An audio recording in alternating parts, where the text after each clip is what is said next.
Good morning students, welcome to our YouTube channel commerce classes by Pankaj Rajauria. आज बेटा हम लोग ना 11th बिजनेस स्टडी की इंट्रोडक्शन क्लास जो है वो स्टार्ट कर रहे हैं। 11th बिजनेस स्टडी में आपको क्या क्या पढ़ना है, बहुत इंटरेस्टिंग है 11th की बिजनेस स्टडी। आई प्रॉमिस कि बहुत मज़ा आएगा आपको सीखने में।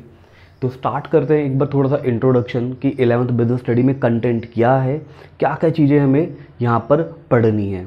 तो 11th बिजनेस स्टडी के बारे में आपको बता दूं कि 11th बिजनेस स्टडी ना बच्चे दो पार्ट में डिवाइडेड है, part A and part B. Part A का नाम है फाउंडेशन ऑफ बिजनेस। इसके अंदर वो खाली बिजनेस का फाउंडेशन सिखाते हैं कि बिजनेस को क्रिएट कैसे करना है, बिजनेस क्या होता है, क्रिएट कैसे होगा, कैसे कैसे आप बिजनेस को कर सकते हैं, किस किस फॉर्म के बिजनेस होते हैं, किस किस प्रकार के बिजनेस होते हैं। पार्ट बी में आपको डिवाइड किया गया फाइनेंस एंड ट्रेड, कि अगर आपको बिजनेस करना है, फाइनेंस का मतलब है तो पैसा कहाँ कहाँ से आप लेके आ सकते हो, और ट्रेड का मतलब है कि आप अपने बिजनेस का सामान कैसे बेच सकते हो। इंटरनल ट्रेड खाली भारत में बेच सकते हो, एक्सटर्नल ट्रेड जिसको इंटरनेशनल ट्रेड बोलते हैं कि विदेशों में भी जाके बेच सकते हो। तो बिजनेस स्टडी फर्स्टली दो पार्ट में डिवाइडेड है 11th की, part A and part B.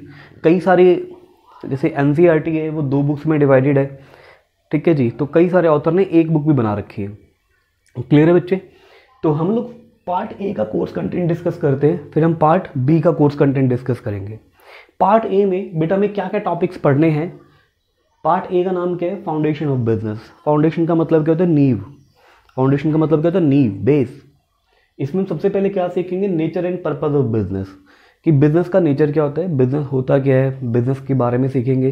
Commerce, industry, ये सब पढ़ेंगे। बिजनेस कितने टाइप के होते हैं, form of business organisation, business कितने प्रकार के कर सकते हैं आप।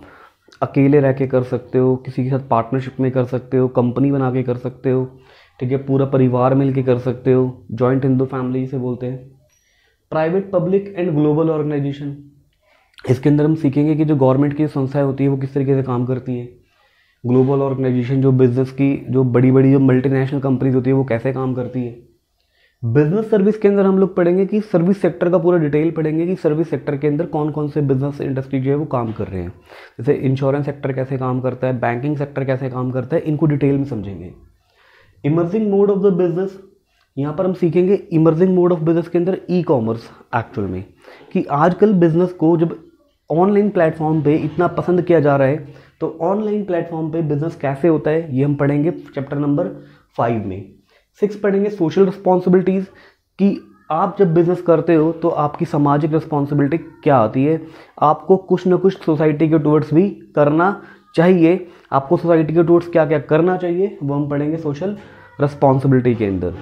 Part B finance and trade. Finance and trade में क्या बताया जाता है? सोर्स ऑफ बिजनेस फाइनेंस, कि सर बिजनेस के लिए जो फाइनेंस, जो पैसा चाहिए उसका सोर्स क्या होगा, पैसा कहाँ से लेके आओगे आप। क्लियर है?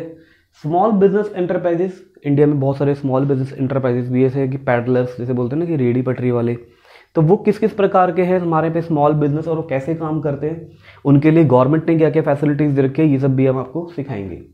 इंटरनल ट्रेड, अगर आप इंडिया के अंदर ही बिजनेस करते हो, ठीक है जी, तो उसको हम बोलते हैं इंटरनल ट्रेड। तो इंटरनल ट्रेड कैसे होगा, क्या ज़रूरी है उसके लिए, ठीक है जी, ये सब पढ़ेंगे यहाँ पे। इंटरनेशनल ट्रेड, इंटरनेशनल ट्रेड के अंदर बेटा जो हमारा कंसेप्ट है ना, हमारे को एक्चुअल में इंटरनेशनल ट्रेड के बारे में बताया गया है कि इंटरनेशनल ट्रेड क्या होता है। दूसरा हमारे को इसके अंदर इस चैप्टर में ये सिखाया गया कि इंटरनेशनल ट्रेड करने का तरीका क्या होता है। जैसे लाइसेंस चाहिए, इंपोर्ट करना होता है, एक्सपोर्ट करना होता है, तो उसके क्या क्या प्रोसीजर्स हैं। तो बहुत बढ़िया तरीके से सीखेंगे बेटे इसे। ये था हमारा इंट्रोडक्शन, कि जिसके अंदर आज हमने ये डिस्कस किया कि बिजनेस स्टडी के अंदर हमें पढ़ना क्या क्या है। अब चैप्टर वाइज जो है बेटा, अगर आप देख रहे हैं स्क्रीन पे, तो पार्ट ए के अंदर अपने पास 6 चैप्टर है, पार्ट बी में अपने पास 4 चैप्टर हैं।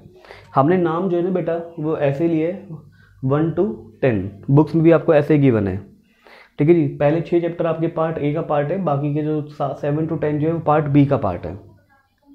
तो हम आपको ये सारे चैप्टर जो है वो डिटेल में पढ़ाएंगे, डिटेल में, बहुत डिटेल में पढ़ाएंगे। अच्छे अच्छे नोट्स जो है वो क्लास में लिखवाएंगे भी, और मैं आपसे बोलूँगा कि आप ना जितने भी जो भी हम क्लास में नोट्स लिखाते हैं, या तो आप साथ कॉपी कर लें, या फिर आप हमारे टेलीग्राम चैनल को ज्वाइन करके ना वहाँ से नोट्स ले लें। लेकिन आप अपने नोट्स का एक पर्टिकुलर एक अच्छा रजिस्टर मेंटेन करें जिससे कि आपको रिवीजन में हेल्प मिले। तो सबसे पहले तो हम आपको डिटेल में पढ़ाएंगे बिजनेस स्टडी, एक एक कंटेंट पढ़ाएंगे। उसके बाद हमारा कंसेप्ट क्या होगा,